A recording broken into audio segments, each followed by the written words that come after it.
peut donc dire que les accents peuvent être différents selon notre région d'origine. Mais si les accents régionaux définissent tous la même langue, les accents des étrangers dont le français n'est pas la langue maternelle ont du fil à retordre avec la prononciation.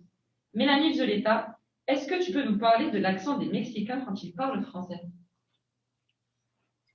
Tout le monde aime la musique. Il existe tout type de musique. La musique douce pour se réveiller le matin, la musique qui vous motive à faire du sport, ou encore la musique qui vous fait danser toute la soirée. Il y a des chansons pour tous les moments et pour tous les goûts. Elles racontent une histoire car elles sont au début et en fin.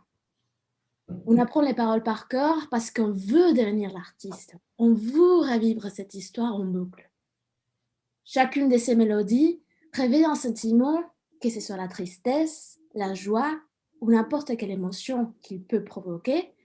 On fait comme si la chanson était à nous, comme si c'était la seule façon de communiquer.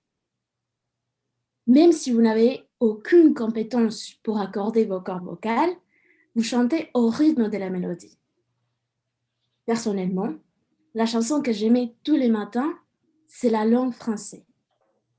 Et c'est vrai que je ne sais pas comment prononcer les sons AU, faire la différence entre la V et la B, mais tous les matins, j'ai fait ma propre version de la langue française.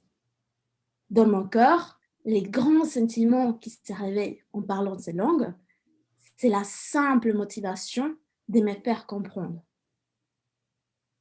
Mais la plus belle des choses, c'est que je réveille des sentiments chez les autres aussi. Parfois, c'est la joie, mais il y a aussi des fois où je suscite l'exaspération. Je ne vous le cache pas. Il y avait un certain moment où j'avais honte de chanter cette mélodie, de parler à voix haute, de me faire entendre car je ne peux pas prononcer certaines lettres, car parfois j'ai dit vite et pas vite. Au moment où je me suis rendu compte que j'ai aussi une histoire et que je raconte cette histoire à travers mon accent, c'était le moment où j'ai arrêté d'avoir peur de parler en français. C'était le moment où j'ai réalisé que je peux faire de la musique, créer une mélodie unique sans avoir besoin de chanter. Mélanie, tu viens de nous parler d'accent. Une autre spécificité de la langue française est les mouvements et les tutoiements, qu'on ne trouve pas dans toutes les langues d'ailleurs. Comment se caractérise cette spécificité de la langue